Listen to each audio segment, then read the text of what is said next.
and an angular piece of mountain skipped down past the turnout and raked the shoulder where a person might stand if the map app had told them the view would be slightly better 5 feet to the left.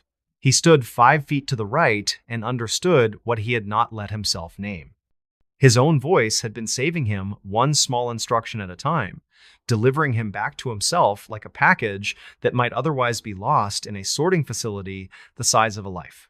He drove back to Denver in a silence that was not empty. The motel heater breathed like an old dog. He ate a sandwich and could not taste the mustard. He slept with the light on because darkness felt like commentary. When he returned to Milwaukee, the calls resumed their ordinary, extraordinary cadence. May was kinder. June smelled like warm asphalt and lake wind that had picked up copy paper somewhere and shredded it into anonymous snow. He began to test boundaries gently. He ignored one instruction that told him to take the stairs and not the elevator. He got in the elevator anyway and stood with two teenagers who looked at their shoes like they were the only safe thing in a world too interested in faces. At the second floor, the elevator hiccuped. At the third, it stopped in thought. At the fourth, it opened, paused an extra beat, and then the doors closed on the cuff of his jacket. He could not free it with the gentle tug a patient person uses to coax a knot. He pulled hard and felt a pop in his shoulder that would ache when rain came in October. He took the stairs after that. He wondered sometimes about the origin of the voice. He entertained theories the way some people collect alma mater pennants, parallel line, closed loop, a call made on a device he would one day own, a switchboard anomaly, a proof the universe loved him enough to cheat a little, a proof it did not care about consistency so long as results were correct. He placed the possibilities on a mental shelf and did not choose. He only picked them up when the urge to tell someone became strong, and he needed to remind himself that any explanation would sound like a wound polished into a story. On the 4th of September 2018, after a summer that taught the city how to sweat again, the calls changed. At 11:43 p.m., he answered. He heard his own voice. This time, the background carried a noise he recognized not as a place, but as a time. He heard his own heart on the recording, thudding faster than casual life requires. The words were few. The instruction was final. It named a date. It named 11:43 p.m., exactly 1 year from the first call. It named a place none of the previous messages had mentioned. It named his own apartment. It said the door should remain closed. It said the phone should not be touched. It said the lights should be on. It said to breathe. He read that paragraph in his notebook a dozen times over the next months, as if the ink could trap what it meant. He lived with a quiet that did not suggest peace. He did his work. He answered clients. He paid rent. He purchased a new cable when the old one frayed and shocked his wrist. He walked the lakefront on Sundays with the long light over the water, making people look like cutouts pasted on an old postcard. He avoided the elevator when the air pressure hinted at rain. On the 6th of January 2019, at 11:40 p.m., he made tea and did not drink it. At 11:41 p.m., he turned every lamp on. At 11:42 p.m., he set the phone on the desk with the screen facing up. At 11:43 p.m., the ringtone began. He did not move. He watched the second-hand tick and felt each tick in his teeth. The ringtone sounded wrong, as if sampled and played back through a speaker with a hairline crack in the cone. The screen showed his number. The phone rang on. He did not answer. The voicemail arrived as the last tone died. He did not press play. At 11:44 p.m., the phone lit again. The call lasted 1 second. At 11:45 p.m., again 1 second. At 11:46 p.m., the building's hallway light clicked off. At 11:47 p.m., the window latch tapped its small metal kiss against the sill 2 times. At 11:48 p.m., a car 2 blocks away honked twice and did not honk a third time. At 11:49 p.m., the elevator dinged, even though no one had pressed the button on his floor.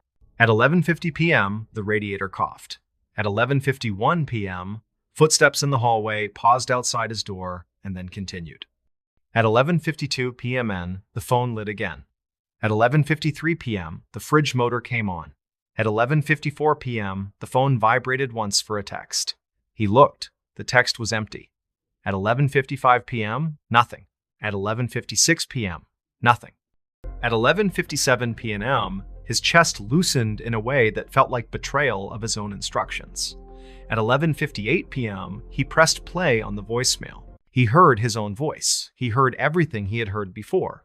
He heard, beneath it, something else. Static is not emptiness. Static is the sound of too much information at once.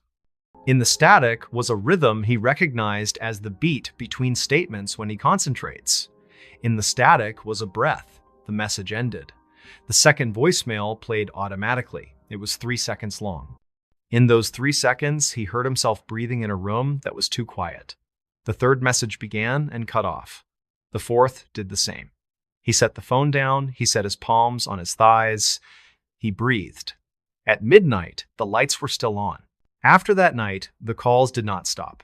They changed shape. Some were reminders so small they did not feel like rescues until later. Some were warnings that he followed without understanding.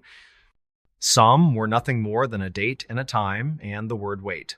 Once, in March 2019, his own voice named a hospital and a room number and a window that faced a brick wall. He went anyway. He stood on the sidewalk below and looked up at a blind square of glass and guessed which story it was. A nurse drew the shade halfway down. He felt foolish and then felt grateful that feeling foolish was his only cost that day. He met someone that summer. He did not tell her about the calls. He liked the parts of himself that did not belong to a stranger on a phone. He grew less certain that the calls were a miracle and more certain that they were a burden he had chosen to balance rather than set down. On the first cold night of October, he stood on the lake path, felt the old wind find him again, and understood that rescue can be a habit as much as a moment. Years later, when the apartment belonged to someone who had not been taught by his own voice how to walk home, and the mixing console had been sold to a kid who would learn his craft by failing in public first, and the elevator had been replaced with a modern unit that did not hiccup, a new tenant found a notebook in the back of a drawer. The handwriting was neat, the way anxiety is neat. The entries were precise. The dates were real. The instructions were ordinary and impossible. The last page carried only a line, centered. The line said that one night the call would not come and that this would be the proof that time had been paid in full. The phone number stayed his. Numbers cling longer than people do. Somewhere in a server farm cooled by enormous fans, a log exists that shows a record of calls that could not have been placed. Somewhere a technician could find it and mark it an anomaly to be flattened in the next software patch. Somewhere a person could insist that hearing oneself is only a metaphor for a thing all humans do when they narrate their days with the quiet sentences of survival. If you stand outside on North Prospect Avenue at 11:43 p.m. in January and listen very carefully, the wind will push sound along the block in sheets. You will hear a bus release its breath. You will hear the metal foot of a fire escape settle down by a fraction of an inch. You will hear a radiator cough behind someone's blinds. You will hear your own lungs pull air in and decide what to do with it. And just at the edge of that, if the night is exactly the right kind of quiet, you might hear a ringtone that sounds wrong, and you might feel your hand lift without your permission, and you might understand, for a thin sliver of a second, what it is to answer yourself and to be told by a voice you cannot disobey because you've spent your whole life obeying it, that you should stay exactly where you are, or move 5 feet to the right, or breathe. And if you refuse, nothing might happen, the way nothing happens 999 times when people step into crosswalks and do not look both ways. But on the 1,000th time, something might happen that will be written down by a person with neat handwriting in a notebook that will be left in a drawer long after the person has gone. In that way, the story is not about telephones or carriers or glitches. It is about a person who learned to hear himself in a world too loud to listen. It is about instructions simple enough to feel insulting and specific enough to make a life different by inches. It is about a habit that became a covenant with a future that never quite arrived and a past that refused to behave. It is about a minute on a winter night in 2018 when a phone rang with a number that was the same as the one in the hand that held it, and a man answered and heard himself. They opened the basement. Something was alive. On the 9th of February 2015, at 11:06 p.m., A sleet storm moved across Portland, Maine, sanding the streets with ice and turning every porch step into a quiet risk. On Munjoy Hill, where narrow houses lean toward Casco Bay and wind finds a way into every seam, a 3-story rental at 178 Kellogg Street hummed the way old buildings hum when winter tightens their lungs. Inside, in apartment 1, a 32-year-old night shift nurse named Lila Chen stood barefoot on the kitchen linoleum and listened to a sound that did not belong to a house: a damp, patient intake of air, a longer weighted release, then a pause so exact it felt chosen. The sound seemed to rise through the floorboards under the radiator, move along the joists, and collect behind a door she had never opened without a reason. The door to the basement did not match anything else. The rest of the apartment had been updated in 2010 with contractor white walls and a stove that pretended to be new, but the basement door kept the varnished amber of a century. It had a brass knob polished by hands that no longer lived in the city, and 3 layers of paint on the frame that told the history of color trends like rings in wood. Lila had passed it in the first week of release without a thought. She kept pans hanging on the opposite wall and a string of clipped grocery receipts that made her look organized even when she wasn't. But the second week, during a cold snap, the sound began late at night, always near 11, always when she was home alone. On February 11, at 11:17 p.m., she marked it in a notes app because nurses make records even when no one asks them to. On February 13, at 12:02 a.m., after a shift that turned 8 hours into 13, she heard it again and tried to blame the old steam heat, metal expanding, water returning, a system finding its balance in weather that refused to. On February 15, at 10:58 p.m., it returned early, careful, almost testing the room to see if anyone would notice.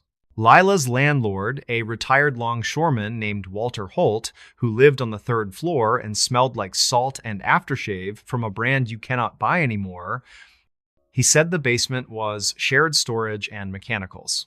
He had pointed at the door during the walkthrough on January 31 at 4:12 p.m., a date and time Lila remembered because he had spoken the numbers out loud as he wrote them on a receipt. He had a way of talking that turned simple things into notarized truth.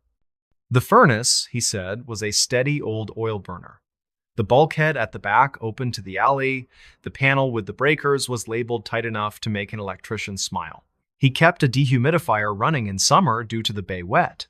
Don't worry, he had said, about any of it. It had always worked. On February 18, at 11:11 p.m., a gust slapped sleet against the kitchen windows in one sheet like a hand closing over a mouth. The breath rose through the floor again, closer, patient. Lila stood still and listened the way she listened for a heartbeat when a monitor insisted there wasn't one, refusing to believe the machine before the body. She folded her arms and used her own breath like a metronome to tell her when she was hearing herself. The other breath arrived off-beat, in when she was out when she was in, an echo that knew the rhythm but not the timing. She waited until her shift cycle flipped, and she had a daytime. On February 21 at 2:34 p.m., with light like a clean sheet over the neighborhood and the temperature pretending to be merciful, she tried the basement door. The knob was cold. The latch resisted a fraction and then gave the way old latches do, with a little ceremony. The first thing that moved wasn't air. It was smell, not overtly rotten, not wet wood, something metallic undersweet, the way a copper penny tastes if you keep it under your tongue as a child and lie about it. The second thing that moved was colder air traveling up from the steps and wrapping her ankles like a cat that wasn't there. The third thing was sound. The steady exhale of a machine, underpinned by something softer that did not care whether she heard it. The switch at the head of the stairs controlled a single bulb in a porcelain base. It fought for light and then offered a yellow the color of nicotine. The stairs were steep, narrow, painted with a barn red that had been applied thick by a hand that believed more paint meant longer life. The basement was a rectangle dug into Portland's ledge, foundation walls rough with lime mortar. Against the far wall, the old oil burner kept its promise steady, beige, a service sticker from 2013, starting to